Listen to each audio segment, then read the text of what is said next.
November 21st. But nearly every single Democrat senator voted against this bill. To be clear, this was the exact same bill that Democrats approved 6 short months ago in March, just adjusted for inflation. This is the same kind of clean funding bill that Democrats passed 13 separate times when they held the majority during Joe Biden's administration. So the American people woke up this morning and asked the obvious question: why is the government shut down right now? The answer is pure partisan politics being played by the Democrat Party. The Democrats shut down the government because President Trump and the Republicans will not force American taxpayers to pay for free health care for illegal aliens. America is $37 trillion in debt. We cannot afford to provide taxpayer-funded free health care to illegals who broke the law to enter our country. To put this all into perspective, the Democrats refused to keep the government open over health care to illegal aliens and now have jeopardized critical health care programs for American citizens instead. The Women, Infants, and Children program, community health center funding, Medicare treatment options, and other health programs are now all at risk because of the Democrats rejecting the clean CR. The most vulnerable in our country are being punished because the Democrats want to prioritize illegals over American citizens. And if Democrats actually cared about health care, they would applaud the actions taken by President Trump just yesterday in the Oval Office. He took a bold and massively popular action to improve our healthcare system. He announced the first agreement with a major pharmaceutical company, Pfizer, to lower drug costs for Americans. This is a historical achievement long sought by past Democrat presidents that only President Trump was able to get done. Also yesterday, while the Democrats were whining about health care for illegal aliens, President Trump signed a powerful executive order to supercharge American AI innovation and unlock cures for pediatric cancer patients in the United States.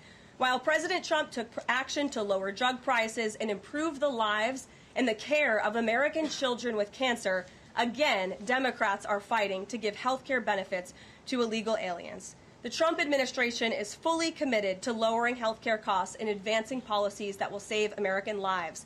But right now, we need to keep the government open and funded.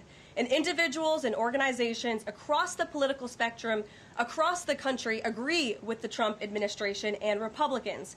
The labor union leader, the Teamsters, Sean O'Brien, sent a very blunt message to Democrats over their destructive antics.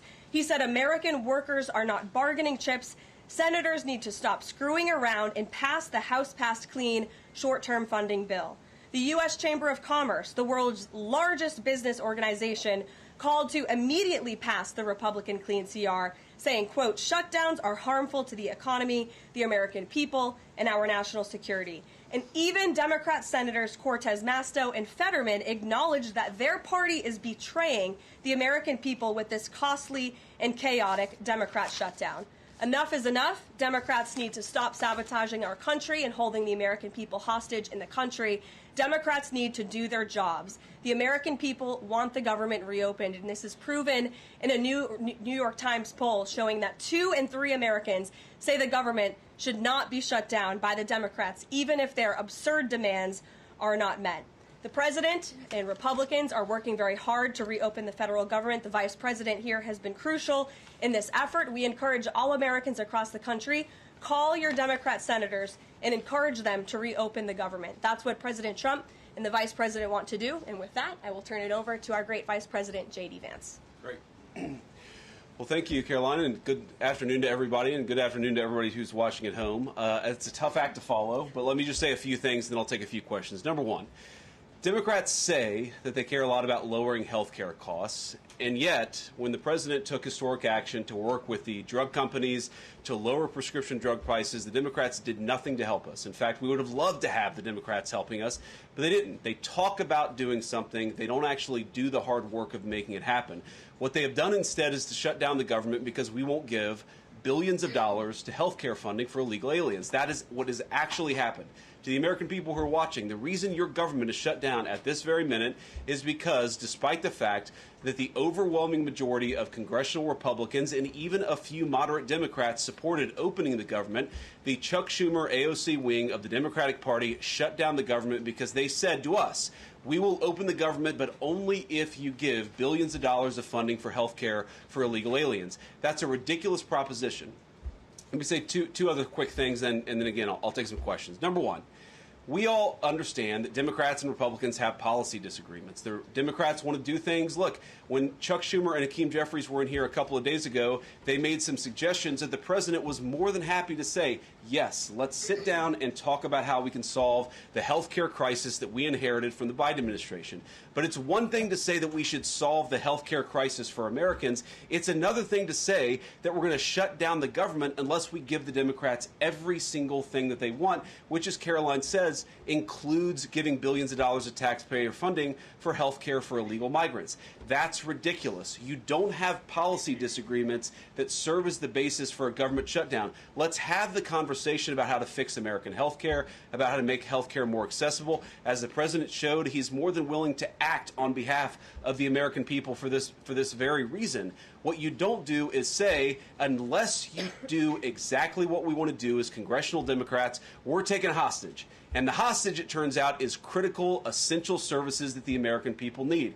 Karoline talked about some of it. Let me talk about some more. Our troops are not getting paid starting today because of the Chuck Schumer wing of the Democratic Party. We have people who require food assistance, low-income Americans who require food assistance, who will not get it unless we reopen the government, thanks to Chuck Schumer and his wing of the Democratic Party.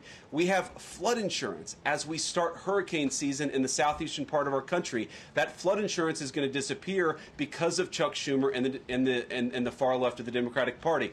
We need to reopen the government. Let's fix America's problems. Let's work together to solve them. But let's reopen the government before we have our negotiation about health care policy. That's what the American people demand, and that's certainly what the President of the United States wants. Let me make one final point. I think a lot of Americans are asking themselves, why did this happen? Why did the Democrats shut down the government despite, as Karoline said, voting on the exact same piece of legislation 6 months ago? And there are a lot of different spins that we can put on it, a lot of different answers that we could give, all of them true. One answer I already gave is that they want to give health care benefits to illegal aliens. That is true.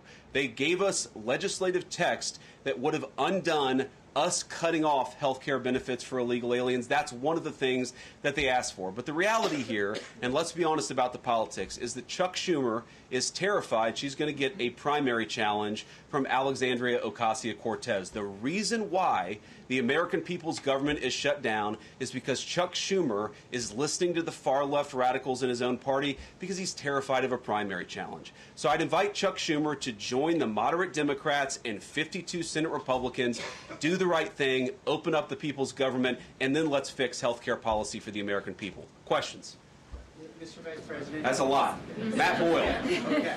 Mr. Vice President, there's two key Democrat lies I would like to get your take on and see if you can address. The first is that you're seeing a number of top Democrat leaders, from Kamala Harris to Chuck Schumer to Hakeem Jeffries, claim that it is a Republican shutdown caused by Trump. The second is that they're out there now claiming that they don't want to give health care to illegal aliens. Can you address both of those lies from the Democrat Party? Yeah, so on the point that it's a Republican shutdown, look, it's obviously a Democratic shutdown. Just look at the vote totals in the House, look at the vote totals in the Senate, and look at the President of the United States' own action and conduct throughout this crisis. Nearly every single House Republican voted to open the government, Matt. Nearly every single Senate Republican voted to open the government last night, and even to their credit, a few moderate Democrats voted to open the government. That's not a Republican shutdown when nearly every single Senate Democrat votes to shut it down and every Republican voted to open it up. It's just obviously not true. Now, you can disagree about a number of things, but you can't disagree about the obvious fact that Republicans voted to open the government. The president stands ready to sign that opening of the government. We just need a few more Democrats to join us in that effort to open the government. Your final question about illegal alien benefits. Look, the text is very clear, and I even saw, I think it was George Stephanopoulos in an interview with Mike Johnson, did a fact check that was totally rooted in baseless claims. It was basically Democrat propaganda.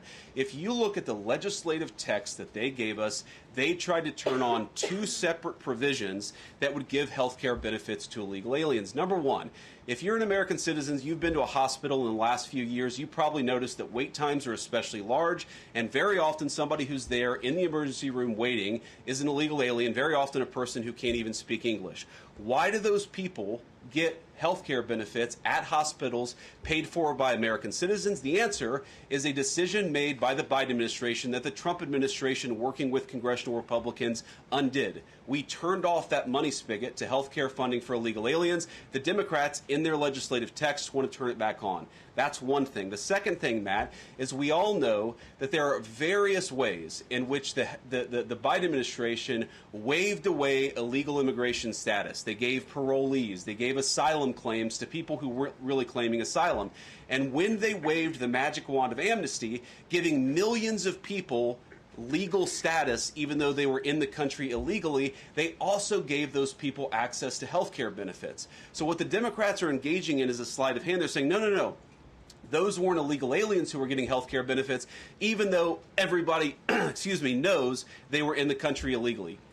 It's a lie told by the Democrats that they're not trying to give health care benefits to illegal aliens. It's a lie that is obviously untrue if you just look at the text that they gave us, and all you have to do is understand that this is about who benefits. We think the American people's government ought to benefit American citizens. The Democrats are willing to shut it down to benefit illegal aliens. The contrast couldn't be more clear. Peter. Thank you, Vice President Vance. The big holdup is, of course, that you guys say illegal immigrants are getting taxpayer-funded health care. Democrats say you're lying. That makes it feel like it could be a really long shutdown. Is this going to be a long shutdown? You know, I don't know. I can't predict what congressional Democrats are going to do, Peter, but I actually don't think it's going to be that long of a shutdown. This is a pure guess from the Vice President of the United States because I think you already saw some evidence that moderate Democrats are cracking a little bit. They understand the fundamental illogic of this. Look, for years, every single one of us, we can remember Barack Obama on the White House lawn. We can remember Chuck Schumer. We can remember, Nancy Pelosi. For years, in Chuck Schumer's case, for literally decades, we've heard them say, you don't shut the government down over a policy disagreement. Okay, Republicans think this thing about health care, that thing about health care. Democrats think this thing about immigration. Republicans disagree. Whatever those disagreements are, you don't shut down the government over it. For the first time since the Democrats have been in politics, they're now saying that unless we get every policy item that we demand, we're going to shut down the people's government. They're trying to take a hostage, and we're not going to let them. And the administration announced today that $18 billion bound for New York transportation projects is going to be frozen so it can't go to DEI programs there. But the timing of this, does announcing that today mean that you guys are going to squeeze Chuck Schumer's home state until he blinks? Look, I haven't talked to Russ about this morning, but look, I'm sure that Russ is heartbroken about the fact that he's unable to give certain things to certain constituencies. We want to do everything that we can to help the American people, but when the Democrats shut down the government, we have to actually do a little triage to make sure the most critical and most essential services are provided. The government does a lot of things. Of course, Republicans think that the federal government probably does too much, but there are a lot of critical things the federal government does that absolutely all of us would agree need to do. Our troops need to get paid. Our air traffic controllers need to make sure that people are flying safely and on time.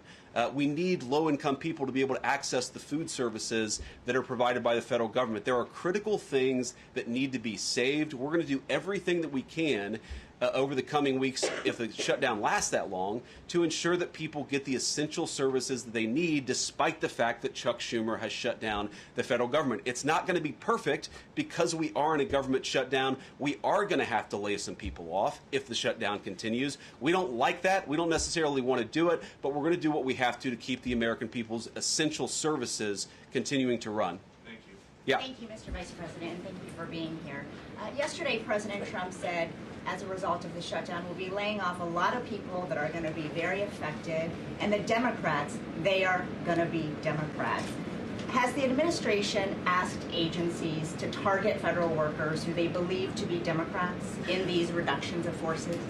We're not targeting federal agencies based on politics. We're targeting the people's government so that as much as possible of the essential services can continue to function. That is the question the president has asked the entire government, is fundamentally, okay, we're in a shutdown. That causes some problems. The troops aren't getting paid. There's nothing that we can do about that while the government is shut down. But there are essential services that we want to make sure as much as possible they still continue to function.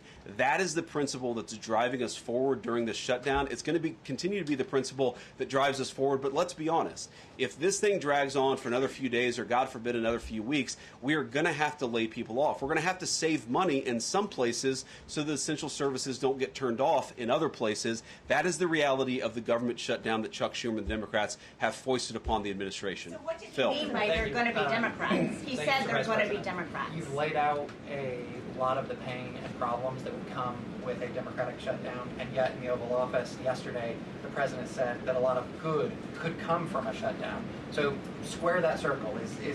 Which is it, a Democratic-caused crisis or a Republican opportunity for reform? Well, I think all the president is saying, Phil, is that he wants to make sure the American people's government functions as well as it can, despite the fact that we're in a shutdown. We're going to have to make things work. And that means that we're going to have to triage some certain things. That means certain people are going to have to get laid off. And we're going to try to make sure that the American people suffer as little as possible from this shutdown. That's what the president is saying, is that, yes, this is a bad thing. Obviously, the president is trying to reopen the government, but we're going to make things work as well as we possibly can, given the constraints that we have. And then on those policy differences for the discussion and the negotiations to come later, during the Biden administration, Democrats twice voted to expand these Affordable Care Act tax credits, but those were supposed to be temporary and they were slated to expire at the end of the year. As you sort of crack the door open to negotiation at a later date, would the party that ran on defunding Obamacare really negotiate about potentially expanding Obamacare? Well, Phil, what we've said to the Democrats is that we're willing to have a conversation about how to ensure that Americans continue to have access to health care, and frankly, they should have access to better health care at a lower cost. We inherited a mess of a health care system from the Biden administration. It's why the president has worked so hard on the most favored nation status for prescription drugs. It's why we care so much about lowering the cost of prescriptions and why we're doing everything else. We're willing to have that conversation, but I think it's important to bracket the health care policy conversation because it's separate from the government shutdown. We think that we can open the government and then have the conversation about what best health care policy to fit the needs of the American people. That's all we're trying to do. That's all we're trying to accomplish. We've got to reopen the government first. Now, Karoline, I don't know how you do this, how you actually choose people, because I don't know 90% of the names in here. Is it just who's the best dressed? Okay, I really like your shirt. Go ahead. Thank you, Mr. Vice President. You are president of the Senate. Can you talk about what you're doing, what the administration is doing to try to get other Senate Democrats to vote to open the government? Yeah, we're talking to a number of our colleagues, Democratic and Republican, in the Senate. I talked to a number of them last night. The president, of course, is talking to them as well. I think there really are two categories of demands that I've seen privately from congressional Democrats. I think on the one hand, those who are negotiating in good faith are saying, look, we just want to make sure that we're able to have a conversation with the administration about some of the critical needs that we see that need to get fixed over the next few months. We recognize it's kind of absurd, and a lot of them will admit in private that it's kind of absurd to shut down the people's government over these disagreements, but just agree to negotiate with us in good faith on these issues, and of course we're having that conversation with them. Then there's another category, people who say, give us everything we want or we're going to keep the government shut down. We just write those people off because they're not negotiating in good faith. And frankly, we don't need them. We've already got 3 more Democrats last night than I thought we would get. And I think it's because they recognize the illogic of the position of taking the entire American economy hostage because they don't get their policy priorities. So 3 moderate Democrats joined 52 Republicans last night. We need 5 more in order to reopen the government. And that's really where we're going to focus, is how to get those 5 additional Democrats. Thanks, Mr. Vice President. First 2 questions. Are there plans to meet Democratic leaders again in the coming days, or are you planning on plucking off senators one by one? So that's the whole question? No, I got a second part. Okay, go ahead and ask the second question. So the president's been posting some images of Leader Jeffries and Senator Schumer I saw. recently.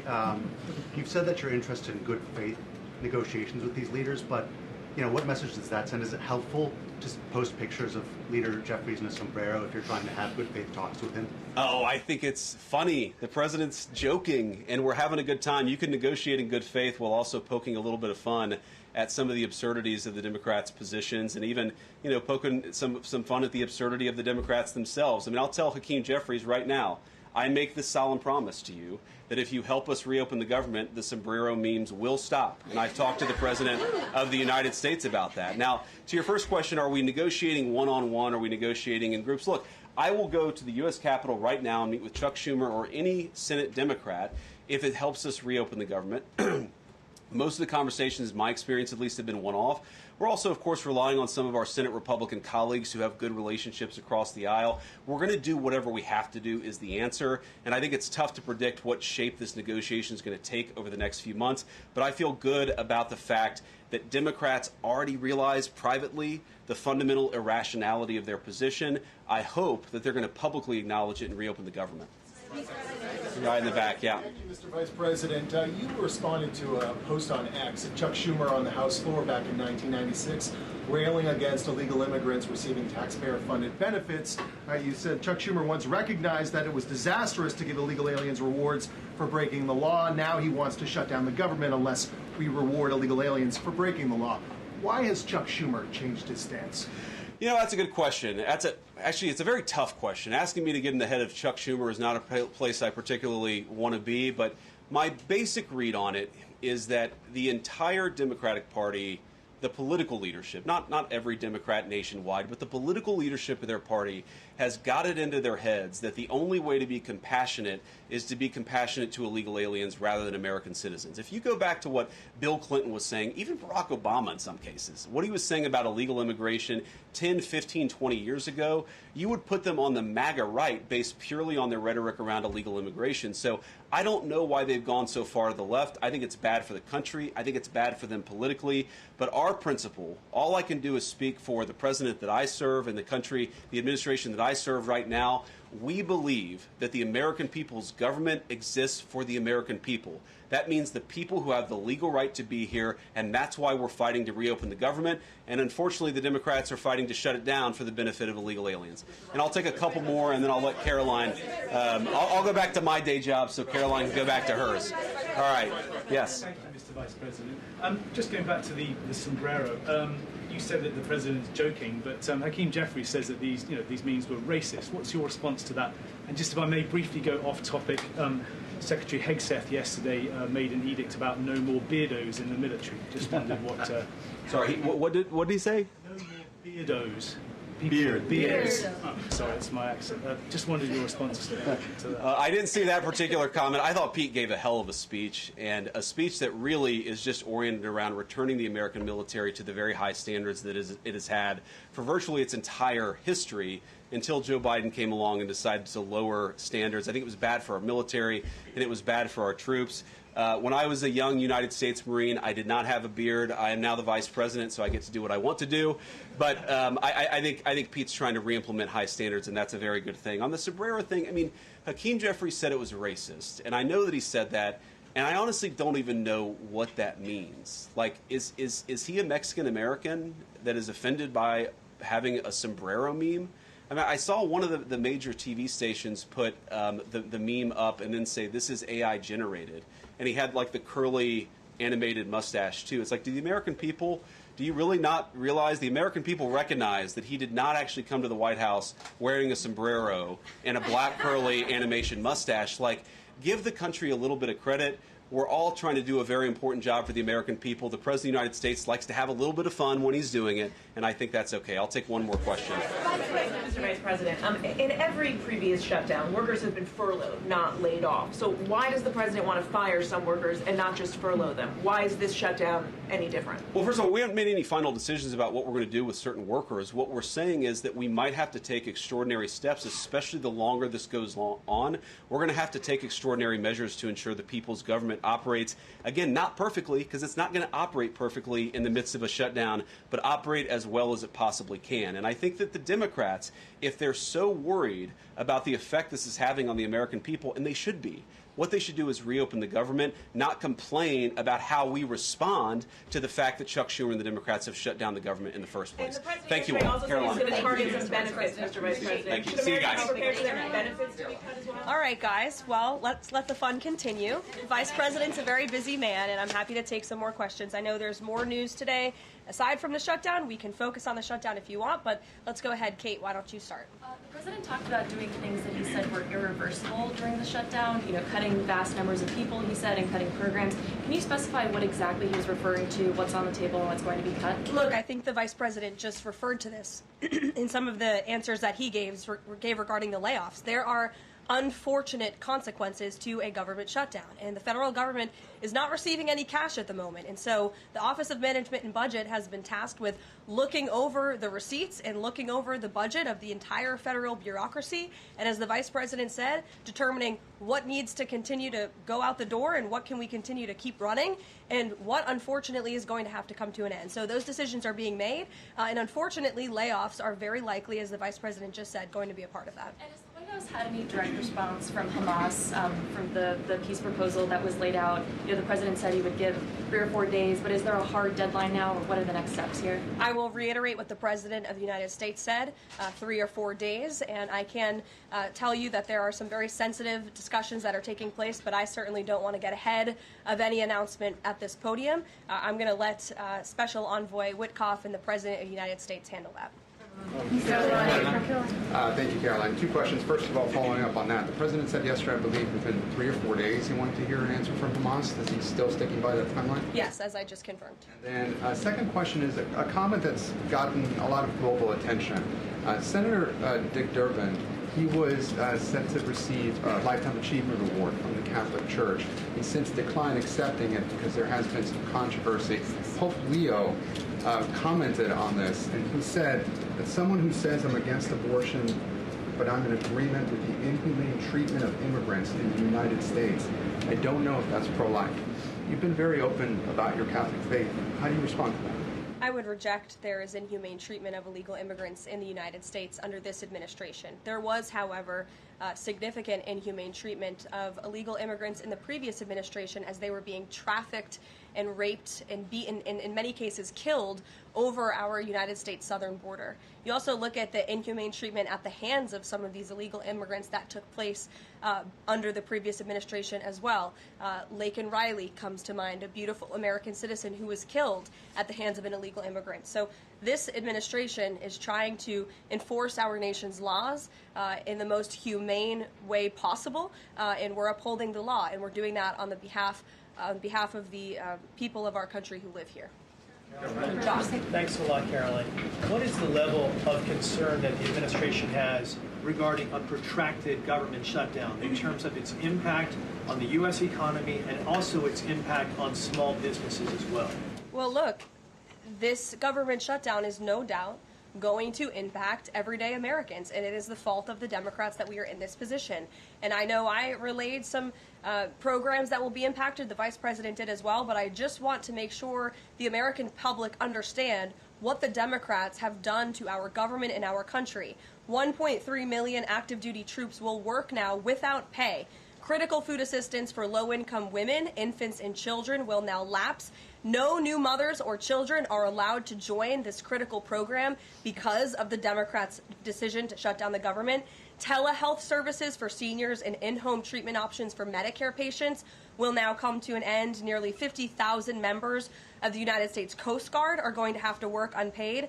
Over 13,000 air traffic controllers will work without pay, as well as TSA agents, which will very likely create flight disruptions. And pay will now stop for over 150,000 federal law enforcement officers. These are not just numbers and statistics. These are real Americans who have families at home.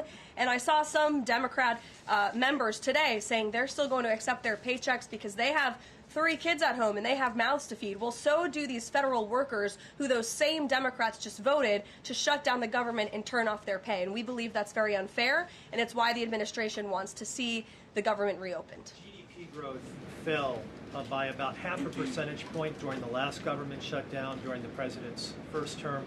Are you expecting a similar type of impact on GDP growth related to this potential protracted government shutdown? Well, look, I think it's dependent upon how long this shutdown continues. So it's dependent on how long it takes Democrats to muster up the coverage, 5 of them, to vote in the best interest of our country, our citizens, and our economy. Eamon. Thank you, Caroline. Yesterday, your administration took a 5% stake in Lithium Americas and a stake in the mine that they're working on, and you've taken stakes in other companies and revenue streams from other companies. Can you articulate the broader principle here? When does the administration see it as appropriate to demand equity stakes or revenue streams from American companies? And what other companies are you going to be demanding those from? Well, look, this is a creative solution by the President of the United States to tackle our nation's crippling debt crisis. As I said earlier, we are $37 trillion, trillion with a T, in debt. And not only is the president effectively utilizing tariffs to bring in massive amounts of revenue, and there's billions of dollars coming in every month. I know you know that even because you cover it on CNBC quite well. So the president is focused on how can the United States government make more money? How can we make our country wealthy and rich again? And cutting some of these unique creative deals with companies around the world and here at home is just one way the president is seeking to do that. And I know the Department of Energy just announced this new deal. It's another great deal for the American people and our government. And on Lisa Cook, Sure, go ahead. Lisa Cook, Yeah. the Supreme Court said today that she's going to be allowed to stay at the Federal Reserve Board until oral arguments in January. Does the president have any personal reaction to that? This has been something he's been very intent on. Look, we have respect for the Supreme Court, but they're going to hear the actual case and make a determination on the legal argument in January. And we look forward to that because we maintain that she was fired well within the president's legal authority to do so. She was removed from the board, and we look forward to that case being fully played out at the Supreme Court. Reagan. I have one for you on EJ and Tony and one on the shutdown. Sure. CNN reported that Collins and Murkowski declined to meet with EJ and Tony, raising concerns that his nomination was in trouble. I'm wondering what message Collins and Murkowski are sending to the White House by not meeting with one of the president's nominees. Well, look, EJ Antony remains a great ally of the president and our team. It became clear, unfortunately, that he was not going to have the votes, and so we will be announcing a replacement nominee very soon. And on the shutdown, I'm just wondering how soon you could see cuts to the federal workplace, and if there's a specific agency that will experience the most cuts or be focused. Unfortunately, because the Democrats shut down the government, the president has directed his cabinet, and the Office of Management and Budget is working with agencies across the board to identify where cuts can be made, and we believe that layoffs are imminent. They are, unfortunately, a consequence of this government shutdown. Ed. So you talk about the layoffs being imminent. Is there a percentage then of reduction that the White House is looking for of workforce? I don't have a specific percentage for you.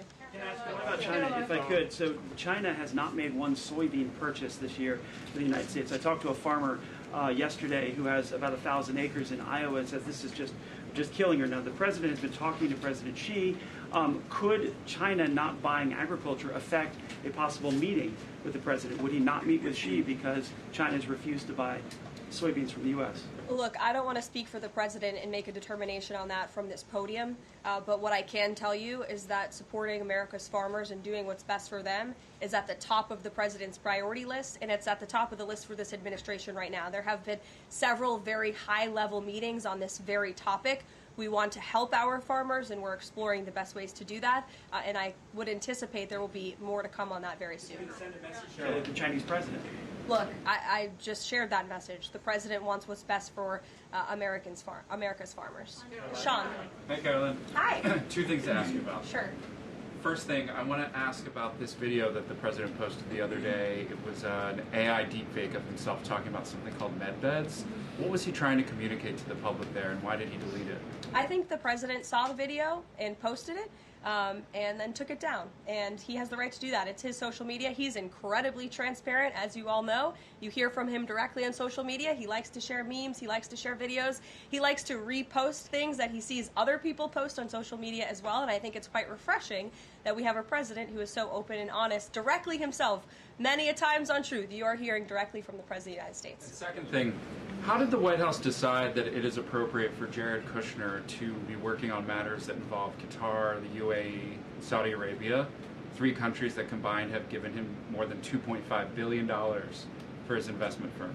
I think it's, frankly, despicable that you're trying to suggest that it's inappropriate for Jared Kushner, who is widely respected around the world and has great trust in relationships with these critical partners in these countries, to strike a 20-point comprehensive detailed peace plan that no other administration would ever be able to achieve. And so Jared is donating his energy and his time to our government, to the President of the United States, to secure world peace. And that is a very noble thing. And this is a peace plan that has not just been accepted by Israel, but it has been applauded by Muslim and Arab countries around the world. It has been applauded by European leaders around the world. Virtually everyone in the world is supportive of this plan that Jared Kushner offered his time to help put together alongside our special envoy Witkoff, the Vice President, the President of the United States, Secretary Rubio, and the President's entire national security team. We are very proud of that plan, and we hope Hamas will accept it because it will lead to a more peaceful and prosperous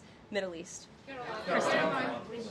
Two questions. One, we're talking a lot about these layoffs and hypotheticals, but Speaker Johnson earlier today said that there is a proposal from the White House that House Republicans are expected to hear this afternoon about these mass layoffs. Can you tell us what is in that proposal, what agencies, what programs, what jobs? What he's referring to is a proposal that our Office of Management and Budget Director, Russ Vought, is going to be proposing to the House Republican Conference. He's going to kind of walk them through what this unfortunately is going to look like so they can discuss it with their constituents back home in their respective districts. So I don't want to get ahead of the Office of Management and Budget, but I'm sure you'll be hearing more about that very soon. Look, we have to put a plan in place. It would be irresponsible of us not to take a look at each and every agency and get an understanding of what we're going to have to do moving forward to do the best we can in the midst of this government shutdown. Thanks, Caroline. Just on that point, though, Russ Vought told House members, according to our notice reporting, that RIFs would happen in 2 days. Already, we know that some have been sent out from the U.S. Patent Office. So I wonder, one, this administration continues to say that they don't want to lay people off, but obviously there is a plan to lay people off. So what is your message to those people who are getting laid off? And then if the government reopens, will those RIFs reverse? Are they not permanent? If the government opens, specifically if it reopens pretty quickly? Well, sometimes you have to do things you don't want to do, and it's because the Democrats have put us into this position.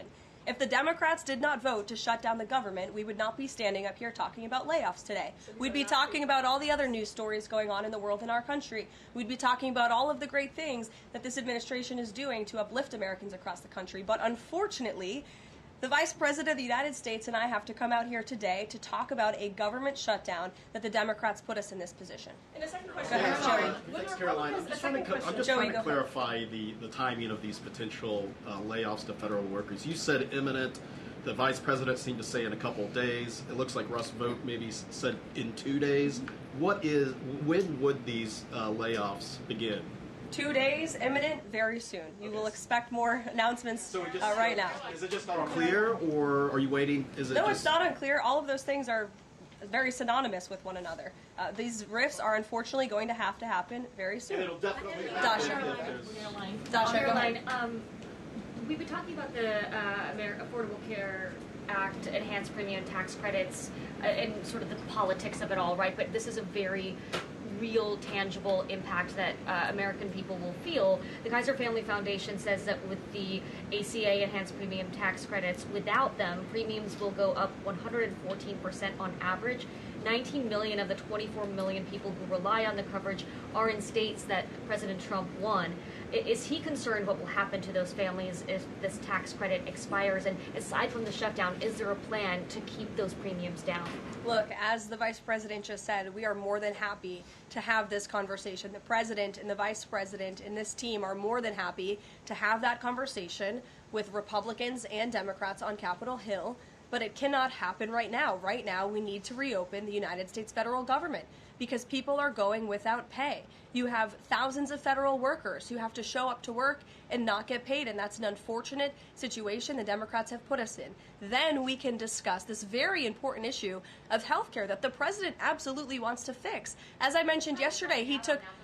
But those premiums do not expire until the end of the year. It's October 1st right now. And so we have a few months to have that conversation. And it's irresponsible of the Democrat Party to try to convince the American people that that conversation has to happen right now. No, what needs to happen right now is the reopening of the United States federal government. And then this administration will be happy to work with Democrats in good faith to come to a policy determination. But one red line the government has already made clear, this administration has already made clear, this administration is never going to support taxpayer-funded benefits going to illegal aliens. And we think it's despicable that that was one of the first proposals that Democrats put in their funding proposal, in their CR. The Republican CR was a clean CR that would keep the government open. Democrats have voted for it 13 times in the past. The Democrats put this poison pill in there, this partisan pill. Why? Because they are beholden to the far left radicals in their party. And you already see 3 moderate Democrats having the courage to say no.